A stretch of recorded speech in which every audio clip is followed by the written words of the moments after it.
اعوذ باللہ من الشیطان الرجیم بسم اللہ الرحمن الرحیم عزیز طلبہ و طالبات السلام علیکم ورحمۃ اللہ وبرکاتہ۔ اردو گرامر کے ساتھ آپ کی خدمت میں حاضر ہوں۔ آپ سے گزارش ہے اس چینل کو سبسکرائب کریں اور آج کی ویڈیو کو آخر تک دیکھیں تاکہ آج کے عنوان کے حوالے سے تمام باتیں آپ کی سمجھ میں اچھی طرح آ جائیں۔ اردو گرامر میں آج ہم نے جس حصے کا انتخاب کیا ہے وہ یقیناً ہے اردو گرامر، اور یہ آنے والے بورڈ میں جو گرامر کے حوالے سے جماعت نحو کا جتنا بھی حصہ ہے وہ سب کے سب آج اس ایک ویڈیو میں کرنے والا ہوں کہ آپ کے لیے یہ آسانی رہے کہ آپ کی پوری کتاب میں گرامر کے حوالے سے وہ کون کون سی چیزیں ہیں، کون سی حصے ہے جو اس پوری پیپر میں آ سکتی ہے۔ لہٰذا آپ سے گزارش ہے اس ویڈیو کو آخر تک دیکھیں۔ ہو سکتا ہے کہ یہ ویڈیو ذرا لمبی ہو جائے، لیکن آپ کی سہولت کے لیے کہ ایک ہی ویڈیو میں آپ کو وہ تمام گرامر مل جائے جو آنے والے امتحان میں وہ ہو سکتا ہے، اور یہ میں نے آپ کی پوری کتاب سے چن کر یکجا کیا ہوا ہے، اور اس لیے کیا ہے تاکہ آپ کے لیے آسانی رہے۔ تو آنے والے امتحان میں جماعت نحو کے طلبہ اور طالبات نوٹ کر لے کہ اس میں جو کتاب کا حصہ ہے گرامر پر مشتمل ہے، وہ گرامر کی ہی چیزیں آنے والے امتحان میں آ سکتی ہے، اور ان تمام کی میں پھر آہستہ آہستہ وضاحت کرتا جاؤں گا۔ وہ یہ ہے کہ جملے کے حصے کیا ہے یا کتنے ہیں۔ دوسرا سوال یہ کہ جملے کی قسمیں کون کون سی ہے، خصوصاً وہ اسمیہ، جملہ اسمیہ اور جملہ فعلیہ کے حوالے سے۔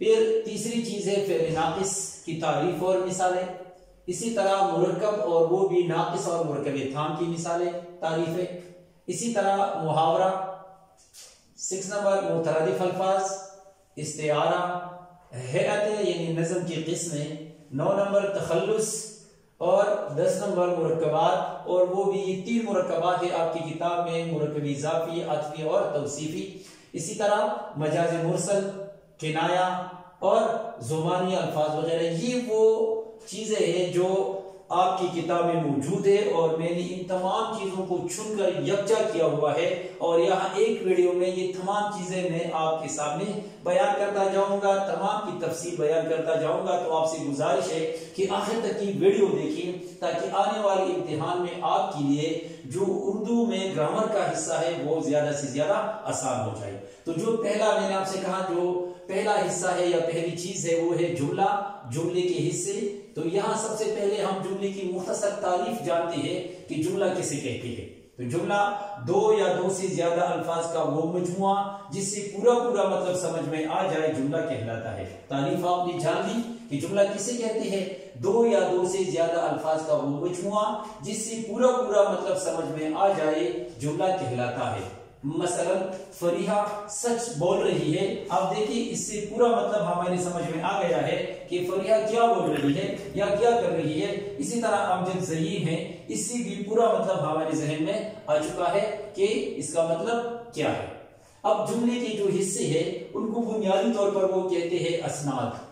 اسناد جملے میں جس شخص یا چیز کے بارے میں کچھ کہا جائے اسے مسند الیہ کہتے ہیں، اور جو کچھ کہا جائے اسے مسند کہتے ہیں۔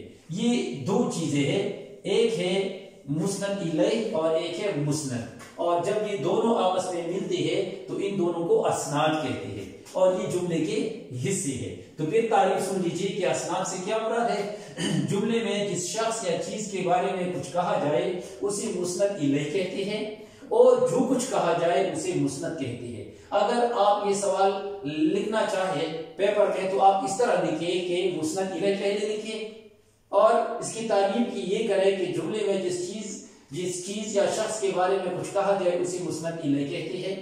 پھر آپ لکھیں مسند، جملے میں جو کچھ کہا جائے اسے مسند کہتے ہیں۔ مثلا یہاں پر آپ مثالیں ملاحظہ کر سکتے ہیں کہ اوپر کی مثالوں میں فریحہ اور امجد مسند الیہ ہے۔ یہاں پر ہم نے یہ 2 جملے دیے ہیں، فریحہ سچ بول رہی ہے، امجد ذہین ہے، تو ان دونوں میں یہ فریحہ کیا ہے، یہ مسند الیہ ہے، اور یہ امجد کیا ہے، یہ مسند الیہ ہے۔ تو یہ پہلا حصہ اس کا کیا ہوتا ہے، یہ